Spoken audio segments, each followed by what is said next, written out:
Hi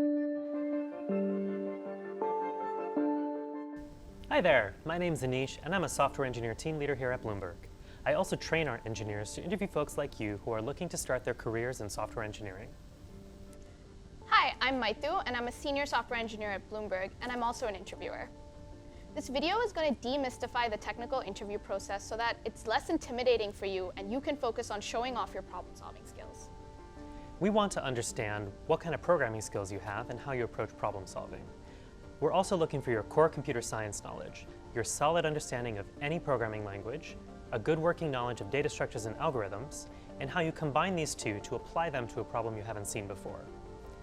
Remember, we're not trying to trick you, and there's no point in us quizzing you on something that you've never seen before. Before your interview, you'll get the following information from a Bloomberg recruiter. You'll be using HackerRank to share a code editor with your interviewer so you can both see what you're typing. The interview itself could be over the phone or could be using the integrated video chat within HackerRank. This isn't a memorization test. While you shouldn't use external reference materials, you can ask your interviewers if you can't remember something that you would normally look up. Bloomberg doesn't require you to know any specific programming language. You may use any language you like, and you can wait to see the technical question before you pick a language. Your whole interview process may be one or more technical rounds. Each technical round is going to be anywhere between 50 to 60 minutes long and will be conducted by 1 or 2 Bloomberg engineers. Your interviewer is going to spend the first 5 to 10 minutes with introductions and resume review. This is your chance to share how you've put what you've learned in school or your program or bootcamp to use. We love hearing about technical problems you've solved and find interesting. Be ready to share in detail about 1 or 2 of these. Your interviewers will ask you clarifying questions to understand the specifics of what you worked on. The next portion will be spent on problem solving and will be 40 to 50 minutes long. You may work on one long problem that's laid out incrementally as you solve it, or you may solve several shorter problems. Please don't assume you'll be asked a certain number of questions at this stage. Definitely explain your thinking, ask clarifying questions, and don't try to solve everything all at once. You'll write code in HackerRank as you're solving it. Finally, your interviewer will leave 5 to 10 minutes for your questions. This is your chance to ask about the company, your upcoming internship, or full-time experience.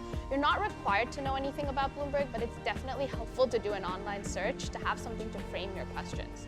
And don't waste this opportunity to learn something about the company culture, career development, and other things that are important to you, like diversity and inclusion initiatives, contributing to open source projects. Think about what's important to you in a potential workspace.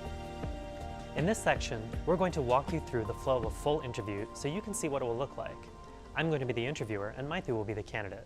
Let's get started. Hi, Maithu. How are you? Hey, I'm good, thanks. How are you? Can't complain. My name's Anish. I'm an engineer here at Bloomberg, and we're here today for your technical interview. We're going to have about an hour together, which you know already. And so what I thought I'd do is just tell you a little bit about how our time is going to go together, and then we can get into it. How's that sound? Sounds good. Awesome.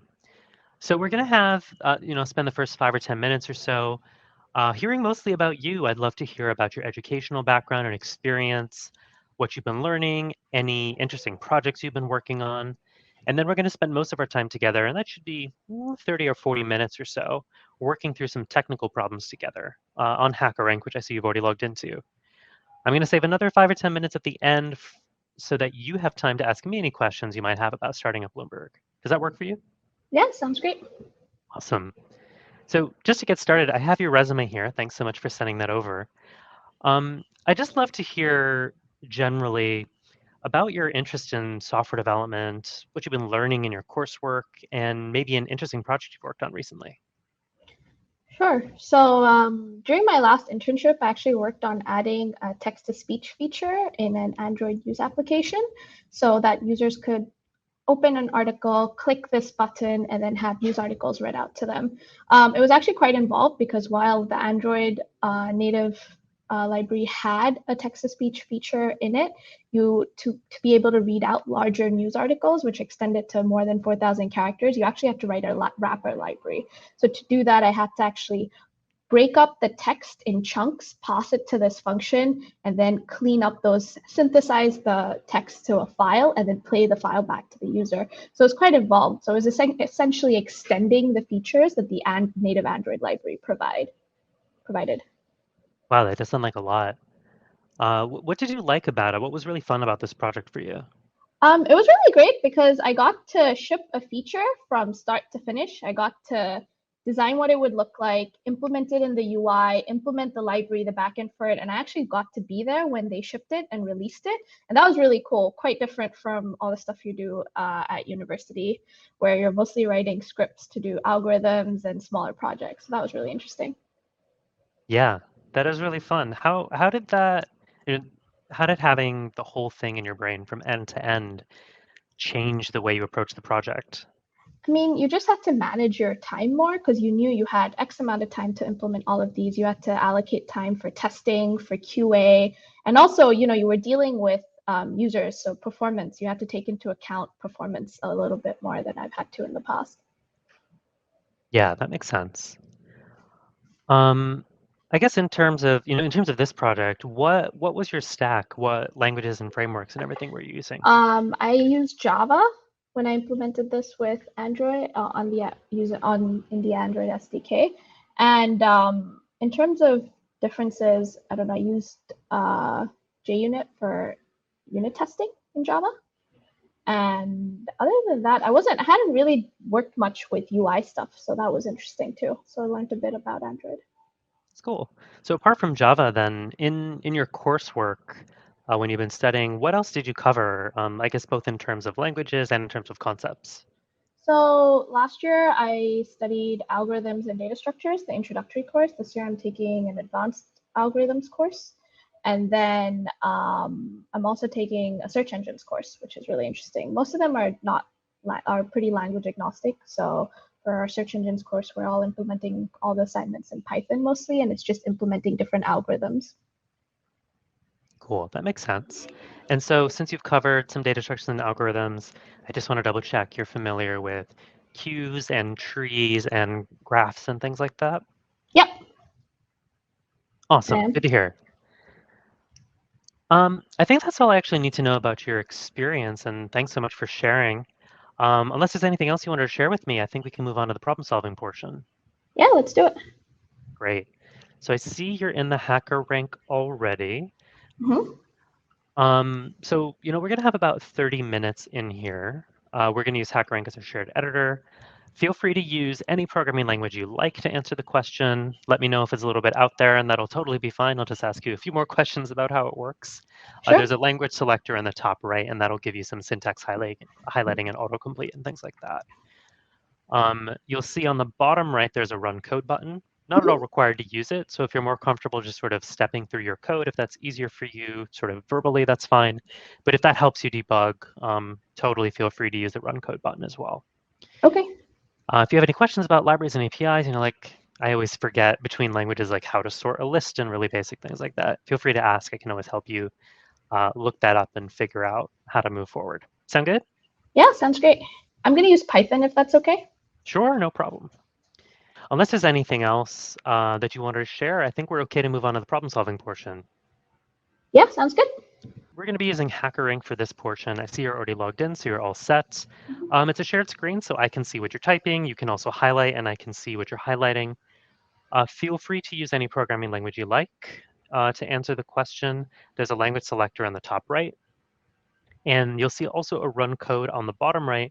You're not required to use that for this interview. Some folks feel more comfortable just sort of stepping through the code verbally. Other folks like to use the run code button to debug. Totally up to you.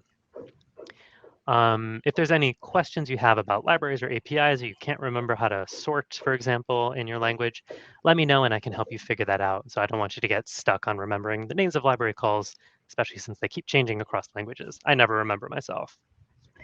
Okay, cool. Thanks. I'm going to use Python if that's okay. Sure, no problem.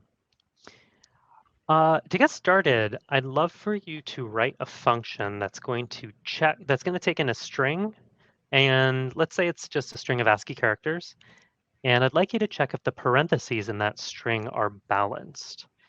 So for example, if you have a string like this, we'd say the parentheses are balanced, and if you have a string like this, we'd say they're not because we're missing this closed parenthesis for this open parenthesis. Does that make sense? Yeah, that makes sense. Great. Um, do you, so are we only dealing with round brackets in this case, or round parentheses? Let's say yes for now. We'll just, the only kind of parenthesis you'll encounter will be the round ones. Okay, so I'm just going to take a minute to think about how I could do it, and then I'll start writing out a function. Great. And you just wanted, just to clarify, you want the function to return true or false, right? Boolean That's right. function. Okay.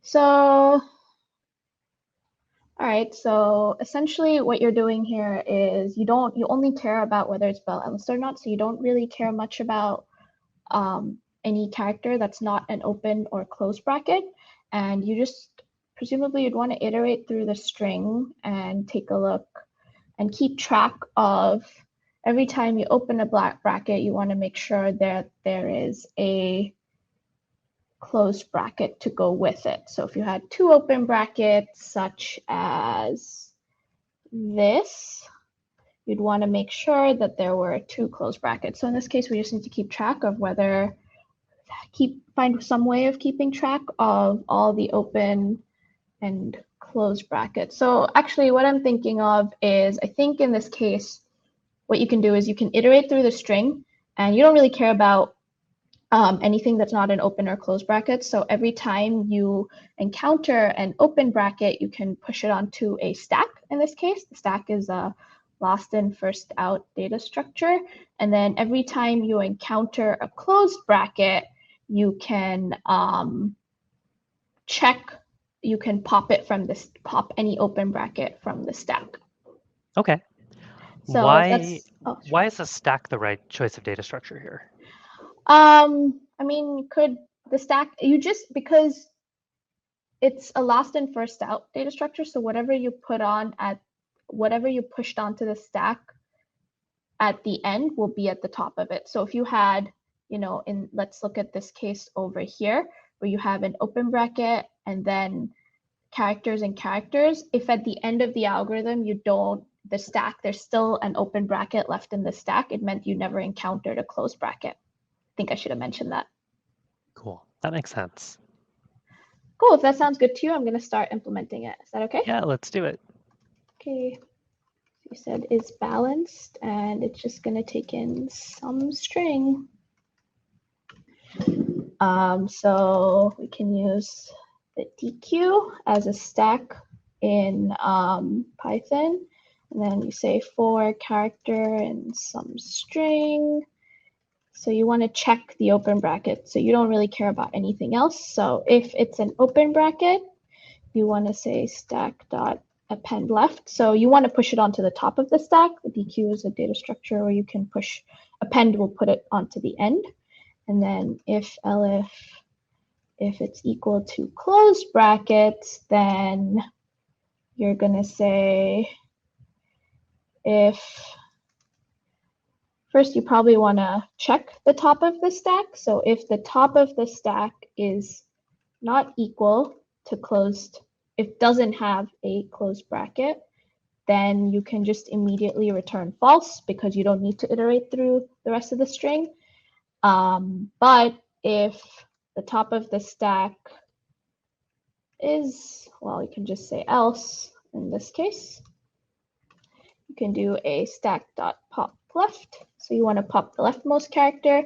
And at this point, if you've iterated through the entire stack, you just want to check the length of the stack. And if that is greater than 0, you can return false, aka you didn't encounter a closed bracket. If not, you can just return true.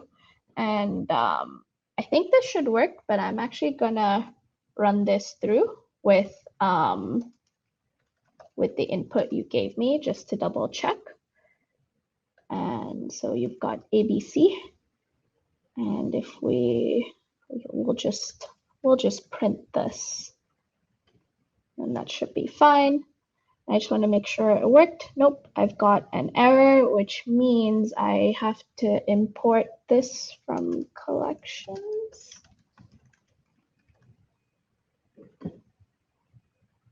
And this worked. So we get true, and we'll do an example where it's not balanced, and the second one should say false, and it is false. All right, I think it should work for the second one too, the third input here that I've created too, but I'm going to think about some edge cases. So I guess what we want to think about is what would happen if we passed in an empty string? Do you have a preference, or can I just say it is balanced because an empty string has no brackets? I would count that as balanced. Okay, cool. So before we do any of this, we could probably say if length of some string is less than 1, then we can say return true. So if it's an empty string, and some other characters, what would happen if we just had open brackets and not closed brackets? This should return false, and it does. And then the final edge case I can think of would probably be, what if we only had closed brackets, sorry. And let me run that. In this case, there's an error. And I think that it's because over here, when I check if the top of the stack has an open bracket, I should probably check the length of a stack before that. So over here, you probably want to, because you won't have an open bracket in the stack. So, and so you want, hang on, this should be an or. So if the length of the stack, so if there's nothing in the stack or the top of the stack isn't an open bracket, we can return false over here. And I think that should be false too. Great. I'm glad you thought of that. I was thinking about that case while you were writing it and was wondering if you would catch it. Cool. I'm glad I got it too. Cool. This solution looks good to me. I want to ask you about complexity. Can you talk about the space and time complexity of what you wrote? Sure. So as the length of this, you're iterating through the entire string here. So the time complexity and the number of comparisons you're going to do here is going to be, as the length of the string grows, it's going to grow. So it's going to be on. And then in terms of the space complexity, the worst case is you are using an additional data structure here to keep track of it. So it's going to be on, because in the worst case, say you just had a string of open brackets, you're going to add every single open brackets to the stack. So it's going to be on. Awesome. So on for both, where n is the length of the input string. Perfect. Yes.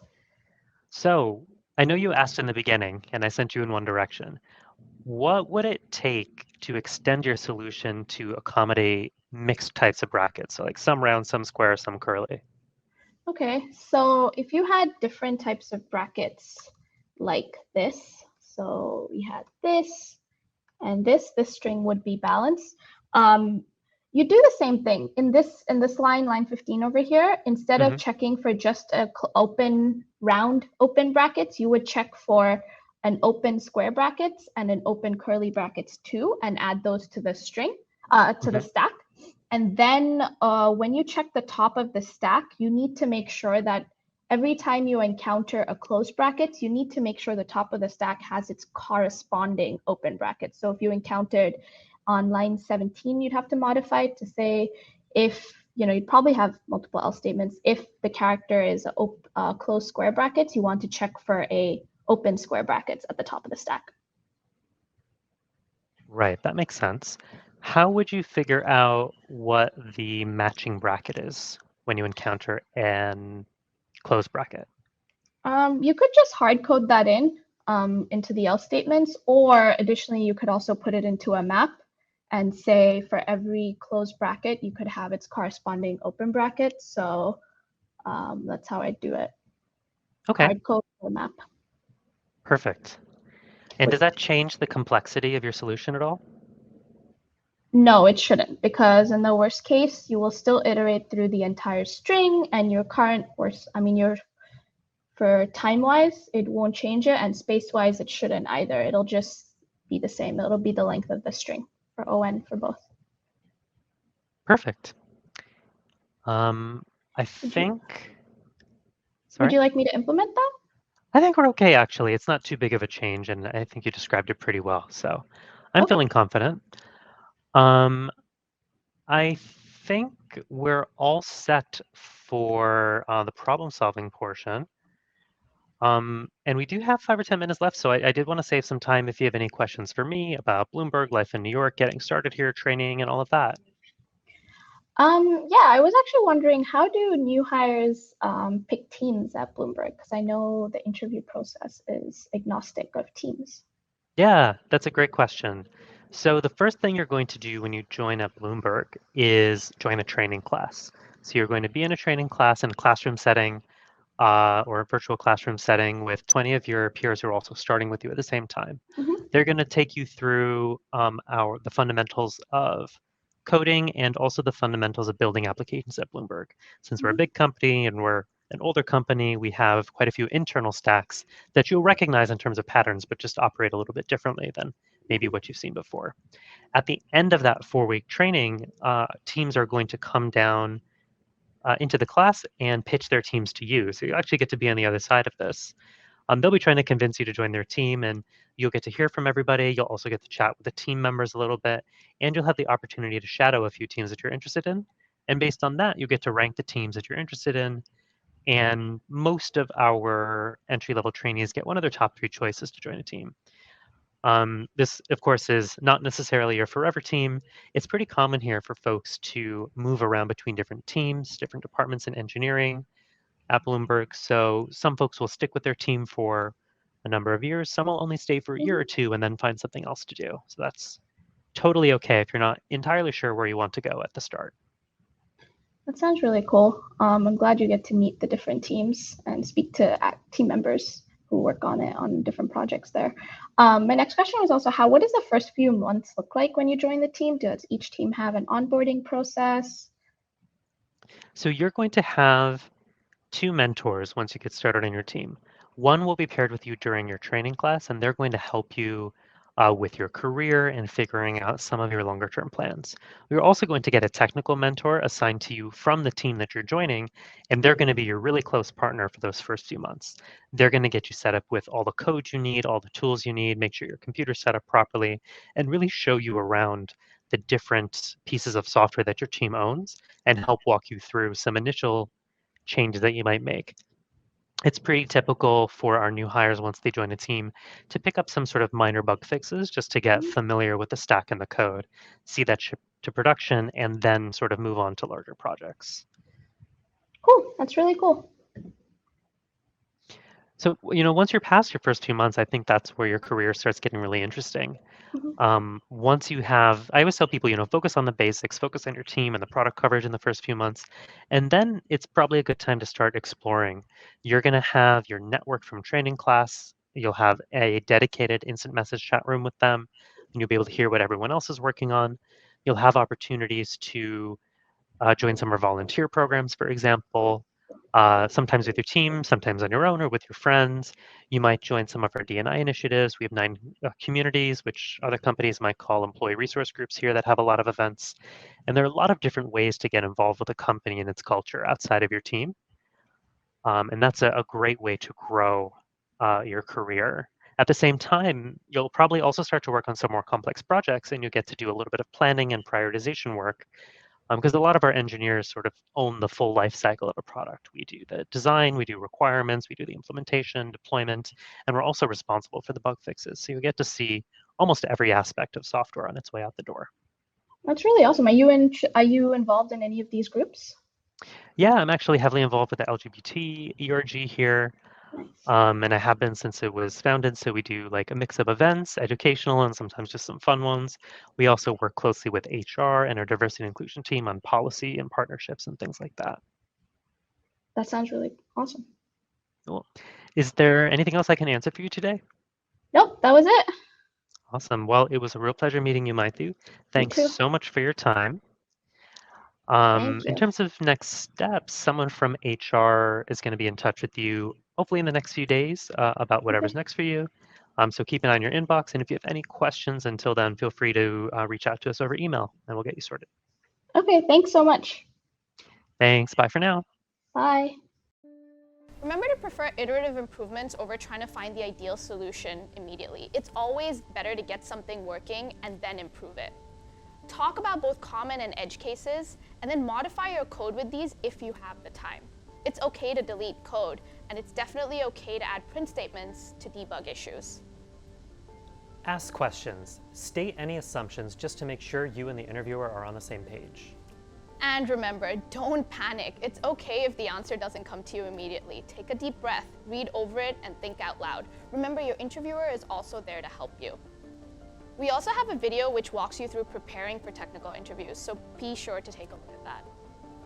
We hope this video has been informative and insightful. Good luck with your interviews.